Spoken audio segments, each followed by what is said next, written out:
aku tuh selalu berpikir gini, Bib.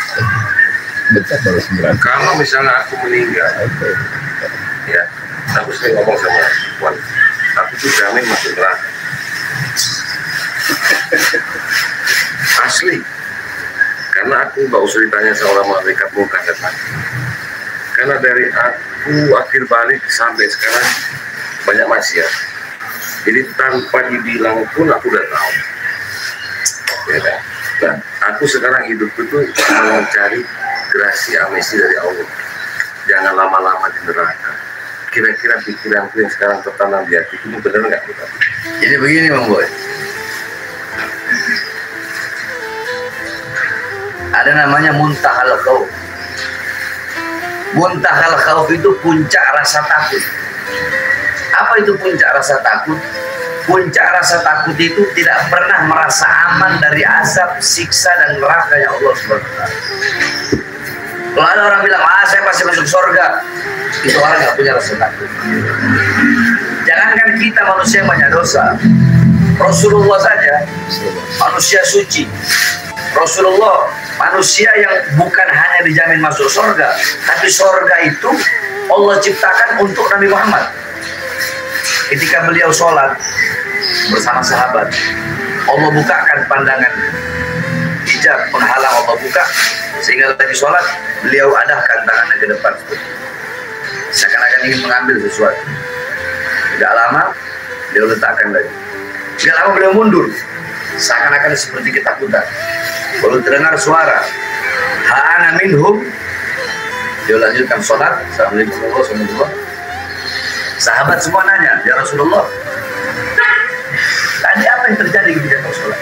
Rasulullah jawab, ketika aku sholat, Allah bukakan bagiku hijab penghalang sehingga aku bisa melihat surga. Ketika aku lihat surga, aku lihat buah yang besar seperti tempayan. Makanya aku julurkan tanganku, aku ingin mengambilnya dan ingin kuperlihatkan kepada kalian. Tidak lama setelah itu Allah perlihatkan neraka. Nah, ada api yang seakan-akan ingin melahapku. Api itu seakan-akan ingin melahapku. Makanya aku mundur. Nah, bukan mundurnya, tapi bahasa Nabi Muhammad. Apa kata beliau? Ha'ana minhum. Ya Allah, apakah aku bagian dari penghuni tempat itu? Apa tempat itu? Neraka. Nabi Muhammad saja masih tanya, ya Allah, apakah aku penghuni dari tempat itu? Padahal beliau ini pasti masuk surga. Bukan hanya pasti, tapi surga Allah ciptakan untuk beliau. Nah, itulah muntahal khauf, puncak daripada rasa takut, bro. Nah, sebesar apapun dosa kita, dosanya anak, dosanya Bang Boy, sebesar apapun dosa kita, maksiat kita, masih ada yang lebih besar. Mau tahu? Apa yang lebih besar?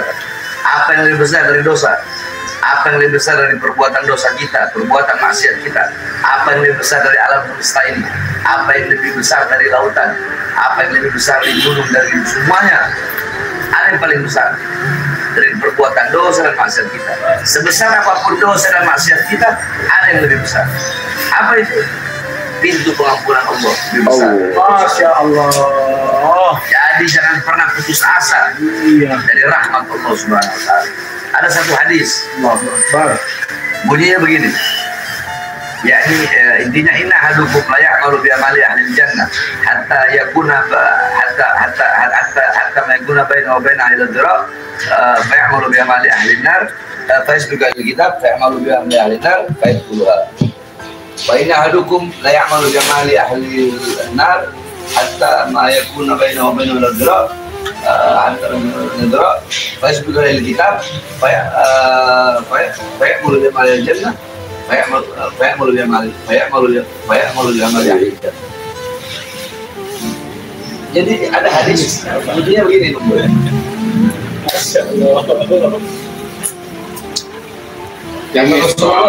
kata Rasul begini, sesungguhnya kalian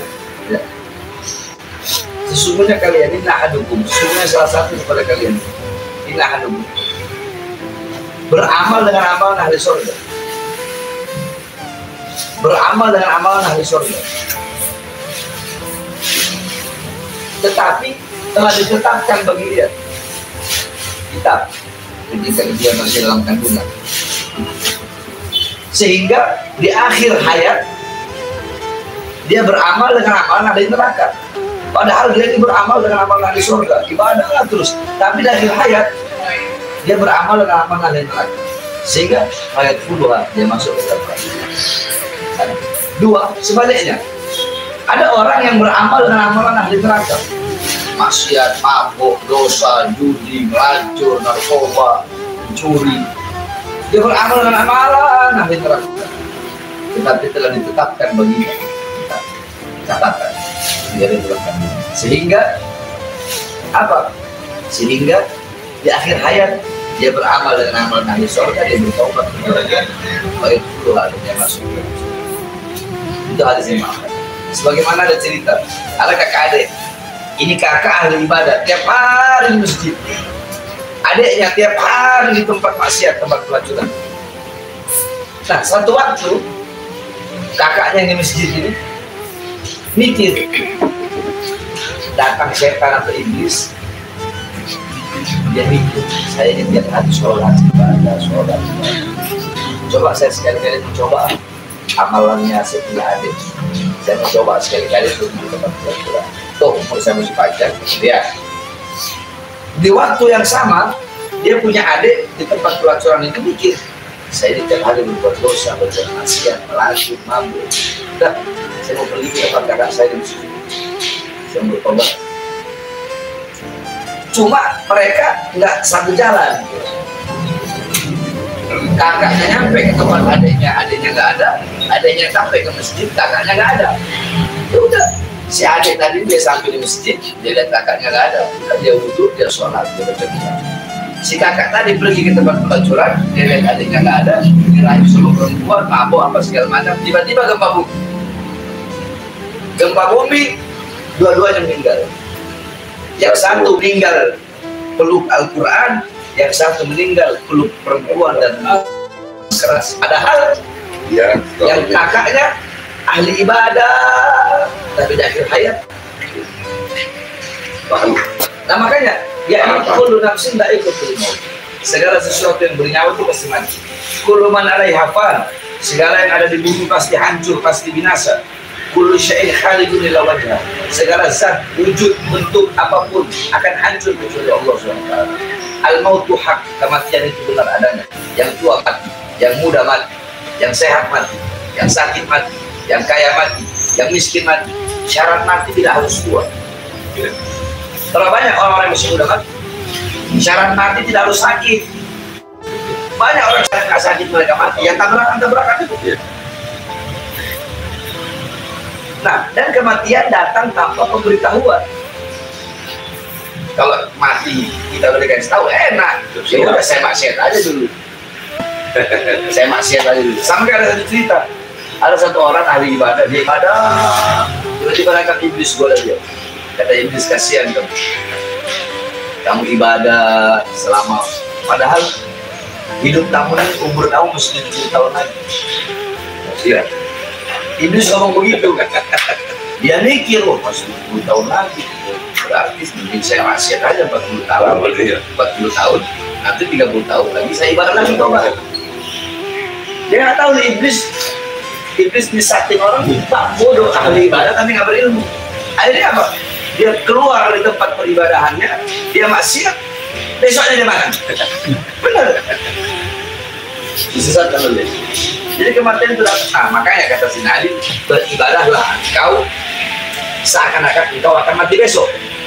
Kalau Bang Boy tahu besok Bang Boy mati, apakah malam ini Bang Boy bakal tidur? Enggak. Bakal keluar rumah? Bakal kumpul dengan istri? Pasti ngapain? Kalau tahu besok kita mati, nah, terus mau dikasih yang juara, udah juara, insya Allah Bang Boy akan ngasih Habib Bahar burung juara. Kenapa kita masih bisa bersenang-senang dengan urusan dunia, harta, pangkat, jabatan, tahta, kekuasaan, disibukkan dengan urusan-urusan yang akan hancur, urusan-urusan yang akan binasa, sehingga kita lupa dengan urusan-urusan yang kekal abadi itu akhirat. Dunia itu membuat seperti bayangan. Bang Boy bisa kejar bayangan Bang Boy. Nah itu dunia. Tidak bisa kita kejar. Karena semakin dikejar semakin lari. Intinya Ketika kita mengejar Allah sambil merangkak, dunia mengejar kita sambil berlari. Maksudnya dunia di sini syai'ul ladzi la yusilu bil akhirah. Sesuatu yang tidak ada hubungannya dengan akhirat. Bukan berarti nggak harus kerja, salah. Kerja, dagang, usaha. Tapi jangan sampai pekerjaan itu, usaha kita, pekerjaan kita membuat kita lalai kepada Allah. Jangan sampai membuat kita buta dan tuli. Bukan syai' yu'min. Cintamu kepada sesuatu membuatmu buta dan tuli. Sesuatu di sini dunia. Orang kalau cinta dunia, bapak bunuh anak, anak bunuh orang tua, masalah warisan, masalah ini segala macam. Buta tuli, udah nggak tahu. Hanya gara-gara urusan. Makanya dunia agak berantara dan tinggalkan dunia sebelum dunia yang meninggalkan kita. Maksudnya dunia di sini nggak ada hubungan dengan akhirat. Perbuatan dosa, maksiat. Sebelum apa? Sebelum dunia itu yang meninggalkan kita. Apa maksudnya? Sebelum kita mati. Karena dunia tempat menanam, akhirat tempat memanen. Di dunia kita menanam sesuatu yang baik, di akhirat kita memanen sesuatu yang baik. Di dunia menanam sesuatu yang buruk, di akhirat kita akan memanen sesuatu yang buruk. Jangankan Bang Boy, anak aja yang Habib, cucunya Nabi Muhammad, anak cucunya Nabi Muhammad yang ke-37. Anak masih merasa diri anak masuk surga anaknya. Padahal anak dalam tubuh anak mengalir darah Rasulullah. Anak masih mikir masuk surga nggak ya? Karena aku udah istilah tadi bilang sama aku masuk neraka tapi jangan lama-lama.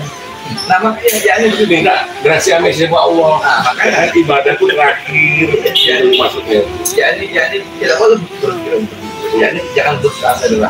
Enggak putus. Tapi aku begini, aku tahu apa yang aku kerjakan selama ini dari hal yang baik atau tidak baik. Aku bisa memutuskan banyak hal dan Allah pasti akan menghukum dengan perbuatan. Tapi seperti Ikhwan lah dia sidang, penjaga di neraka. Tapi aku lagi cari rahasia dari Allah. Jangan lama-lama dalam jalan. Ini yang pertama biar Islam. Selalu begitu. Ya itu kan namanya rasa takut. Iya. Orang aku takut mati ya, paham dan semarang. Dari sendiri ya, bukan ya. Karena paham. Orang yang memiliki rasa takut kepada neraka, ahli maksiat, tapi takut akan neraka, dia lebih utama dan lebih baik daripada ahli ibadah, tapi tidak takut kepada neraka. So, begitu aja. Jadi sama seperti begini, intinya ahli maksiat yang menyesali perbuatan dosanya itu lebih mulia daripada ahli ibadah yang membanggakan amal ibadah. Ya udah taubat dulu. Ya maksudnya, iya ini kan yakni nadem, yakni penyesalan, yakni khauf, takut. Sekalipun bahkan udah bilang udah anak ini pasti masuk neraka, itu namanya muntahal khauf, puncak rasa takut. Sebab jarang orang seperti itu. Orang mikir, wah saya umat Nabi kok, saya pasti masuk surga. Jarang ada orang berpikiran saya ini di neraka. Jarang yang seperti itu. Dan aku doa sholat selalu begini, ya Allah, aku jangan kau buat lama dalam neraka dan tidak pernah terucap sama aku ya Allah. Kalau bisa jangan seperti itu doanya. Jangan seperti Allahumma ajirna minan nar, Allahumma ajirna minan nar. Ya Allah jauhkan dari aku dari neraka. Kalau udah pasti, udah tahu. Jangan, nggak boleh begitu. Intinya menyadari kesalahan. Menyadari kesalahan. Iya paham. Dan siap menerima hukuman gitu. Tapi jangan lama-lama. Nah selama sisa hidup ini, aku mau cari amnesty dari Allah. Maksudnya biar nggak lama-lama. Sekarang dia mau enak. Jadi kalau mau berbuat misalnya baik, kayak amal. nah betul diketok palu tuh 4 tahun sama Allah kan. Nah, karena ada pertimbangan segala macam, kurangi dapat remisi gerasi 2 tahun, cuma 2 tahun aja, terus langsung masuk surga. Pemikiran begitu, gitu. Jangan. Ya mudah-mudahan masuk surga. Amin. Yang penting bertobat kepada Allah, perbuatan masyarakat. Karena aku bilang deh, saya mau musibah ini benturan banyak. Ini aku belum cerita. Dia sampai malam-malam pakai pakaian. Bang Boy belum tahu neraka itu seperti apa. Karena jelas nanti. Dulu Jibril pernah bertanya kepada malaikat Mikail, karena Mikail tidak pernah tertawa. Bukan Malik ya, beda. Malaikat Malik ini yang jaga pintu neraka, ini Mikail. Jibril bertanya, ya Allah, kenapa Mikail tidak pernah tersenyum? Apa kata Allah? Dulu dia tersenyum, tapi semenjak aku ciptakan neraka, semenjak itu dia tidak pernah tersenyum. Di neraka itu ada 4 macam api. Api berwarna merah, ini ada dalam kitab Daqaiqul Akhbar. Saya setiap bawa sesuatu itu saya bawa maroji. Maroji itu apa? Sandaran. Apa bahasa di luarnya? Dasarnya saya bawa setiap bawa. Api berwarna merah, berwarna biru, berwarna hitam, berwarna putih. Merah, biru, hitam, putih. Yang paling parah berarti yang putih. Kita nggak usah bicara yang putih lah, terlalu jauh. Nggak usah bicara yang putih, yang hitam, yang biru, yang merah aja. Itu Allah ambil uapnya, bukan apinya, uap neraka itu yang warna merah. Allah ambil uapnya, Allah rendam dalam telaga Al-Kautsar selama puluhan ribu tahun. Udah diambil, direndam lagi. Udah Allah rendam, Allah taruh dalam semesta. Ini dunia beserta dalam semesta hancur beserta isinya. Itu baru uap yang udah direndam. Bagaimana dengan apinya? Itu yang berwarna merah. Bagaimana yang berwarna biru? Bagaimana yang berwarna hitam? Dan bagaimana yang berwarna biru? Jadi jangan kita pernah berangan-angan masuk neraka, jangan. Ya ini harus dalam hati kita tumbuhkan khirrah, tumbuhkan himmah, semangat untuk beribadah. Tapi ya begitu juga tetap harus ada rasa takut kepada neraka. Jangan kita Rasulullah aja memiliki rasa takut kepada neraka. Kita ini siapa? Orang banyak dosa, orang ahli maksiat, kok mau sok-sokan jalan petentang-petenteng, nggak ada rasa takutnya. Karena gini, saya itu baru bertubi-tubi dapat musibah. Kemarin saya sekolah di sana, mati-matian tadi. 27 hari di Polda Jogja. Akhirnya saya ciptain di sana harus sholat semua, harus istilahnya tuh harus sholawat. Pokoknya pas azan harus azan, semua di tahti itu, semua dalam penjara itu harus. Kalau nggak aku marah. Nah, jadi kita kepala semua kamar gitu. Ya, kan? Udah gitu format. Selesai itu cucuku meninggal. Dia kaget. Astagfirullah, ya, kau nggak tahu kalau menang di Jogja duduk. Dan meninggalnya tuh nyakitin hati. Kalau dia sakit atau apa, ikhlas lah. Kecebur di kolam renang di rumah. Umur berapa? 1 tahun setengah. Apa ya yang aku wildan min jannah alladhi yarzuqullah wa anak yang meninggal belum balik Sudah. itu bukan anak yang meninggal belum balik itu dia akan menjadi wildan di surga dan dia bisa memberikan pertolongan serta syafaat kepada kedua orang tua. Bukan hanya dia jadi wildan, namanya wildan. Dia bisa orang yang meninggal, makanya anak sering bilang ada orang yang banyak, kemarin malah ada 3 sekaligus meninggal kecelakaan. Ada kemarin anak mana kemarin umur berapa? Belum balik semua. 3, 1 aja yang bisa kasih pertolongan kayak ini, apalagi 3. Ya ini Bang Boy, anak tanya, kalau Bang Boy mau naik dari kelas 5 ke kelas 6 itu ujian, ada ujian nggak? Iya, dia pasti. Kalau nggak ada ujian, apakah naik kelas? Husnudon, prasangka baik kepada Allah bahwa setiap ujian Allah berikan ini 1 untuk melebur saya punya dosa-dosa, menghapus dosa-dosa saya. 2, husnudon berprasangka baik, mungkin Allah menegur saya agar saya bisa menjadi taat dan patuh. Itu yang dipikirkan. Itu sudah betul kan? Itu yang